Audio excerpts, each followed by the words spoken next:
What I was going to ask, okay, and this is kind of like the business discussion, because of your voice, I think that's what turns a lot of people onto you. And then because that's also, your site is also your business site, has that been, how has that worked with clients? Like new clients finding you? Are they already on board with the style? Have you had any breakups with clients because of your style? You know what I mean? Like has that been an asset or a liability? And you were saying that not everyone can write in all these different voices. So what kind of clients do you attract and what kind of clients do you like to work with? I know it's a long one, but. No worries. The first part of that first. I own my brand. I know who I am. I know what I put out there. And the people who come to me through contact form on my website, or they drop me an email, or they DM me on Twitter, send me a message through Facebook because they want to hire me, they pick up what I'm putting down. Okay. It also bites me in the ass. Every week, there's somebody who would love to do business with me, but they can't because of my personality, because they're afraid somebody's going to Google me. And fuck them. That's it. You know, I would rather work with people. I don't want to work with those people because I'm already put in a position from the get-go of apologizing for who I am. You want to hire me for who I am and what I'm able to do, but you don't want the who I am part of it. So you need to go find somebody that you can invest in, lock, stock, and barrel. I'm not going to argue with your decision. I don't argue. I'll give you my case. And there's a lot of agencies that I work with quietly, behind the scenes, or fully out in the open. This is Erika Napoletano with Redhead Writing. They brand me internally. I have an agency email address. I have, I have business cards, and I'm not Erika Napoletano with Redhead Writing, but then again, those are my clients. Yep. They bring me in because I'm a match for a particular client or a particular project. And it's a good business decision for them to brand me internally. And if their client wants to Google me, God bless, you know. Mm-hmm. But yeah, it does bite me in the ass, but I have hydrocortisone cream and Neosporin, cover the bite marks up and move along. It's really no skin off my back because I love my clients. If your clients don't make you better, fire them and get new clients, or don't have clients. When you're talking about the clients, what kind of clients do you like to work with? Are there certain business sectors that you like, or anything that you look for in a client? I look for a client who's not afraid to have the shit scared out of them. Because usually when they're coming to me, they're looking to me for ghosted content. They're looking for strategy, and I'm like, you know what?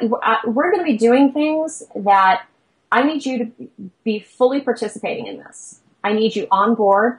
I don't want clients that stand on the sidelines, and when I send them monthly reporting, they're like, okay. Sure, if you say it's great, it's great. I'm like, no, I want you to argue with me. I want you to say, why did you do this? Why is this good? Why did this go down?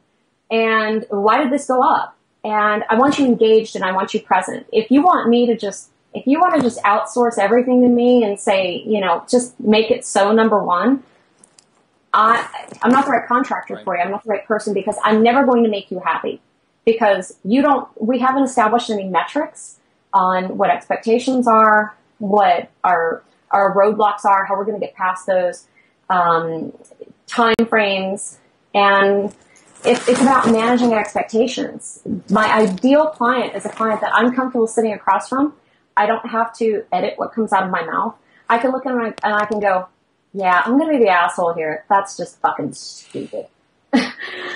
I mean, sure, if you want to piss your money away on it, it's great. I can connect you with 3 firms who will gladly take your money to do that. Mm-hmm. But if I'm not the asshole and somebody else tells you I should have been the asshole, I look like a huge asshole.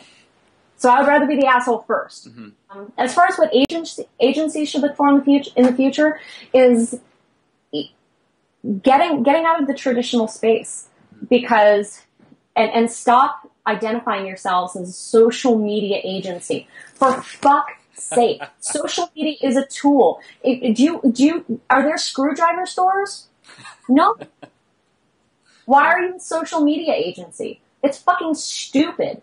I mean, agencies should look at what are the most integrated solutions we can deliver to our clients, and how is social media a component of an overall marketing strategy?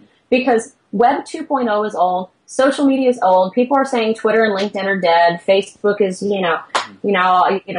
farm bills ruined it for everybody. But stop telling everybody that they should be in the social media space, because they shouldn't. And there's too many people out there who actually say that you should be. It's like you walk into the hardware store and you say, I need to install a doorknob. They're like, well, you need a screwdriver. No, what I need is a doorknob. Right. Doorknob. and they're like, yeah, well, you're going to need a screwdriver to put that in. And I'm like, yeah, I have a screwdriver. I'm totally put aisle where the doorknobs in. And they're like, well, let me get you the right Phillips head screwdriver. We have a whole set over here. And I'm like, you're not hearing me. Mm-hmm.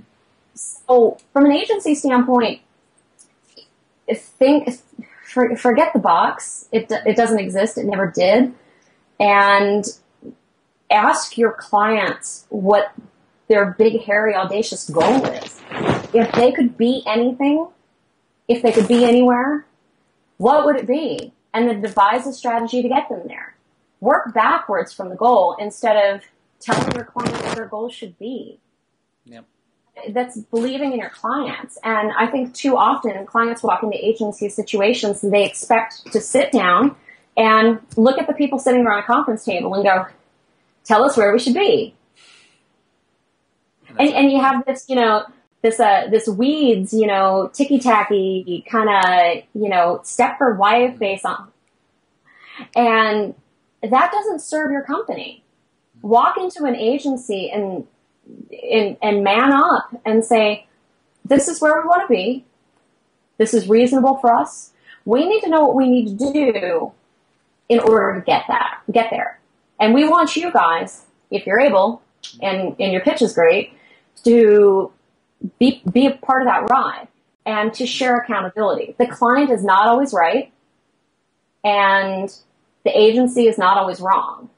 So it's a reciprocal relationship. And if you can't get into bed with somebody that you don't want to screw 5 years from now, don't get into bed with them.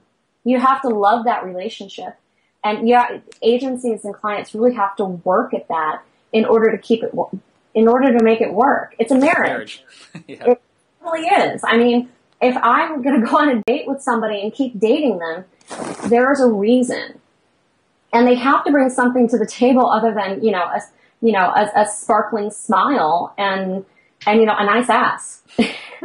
I can get that from a copy of GQ. But what I need from you is an interactive relationship that allows each of us to become better through every step that we go through. Awesome. That's awesome. Thank you. What's next for me is, thankfully, it's not whatever pays me. Mm-hmm.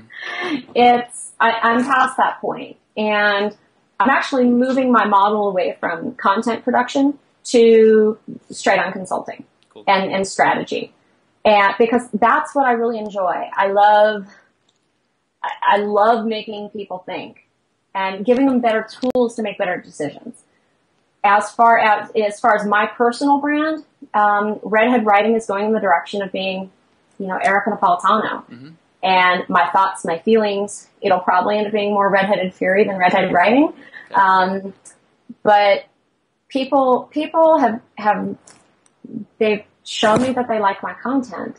And the type of content that they like, hopefully later this year it'll turn into a book deal. I have a book proposal two book proposals in the works, and one's getting ready to go to market next month. Awesome. And so that's what's next for me. My clients don't need to panic because I'm not going anywhere. I actually have a great team of people that refer me business, and without them, I wouldn't be where I am, and they wouldn't be where they are without me. So it's a very symbiotic relationship, and I really enjoy working with the people who have helped me build my brand.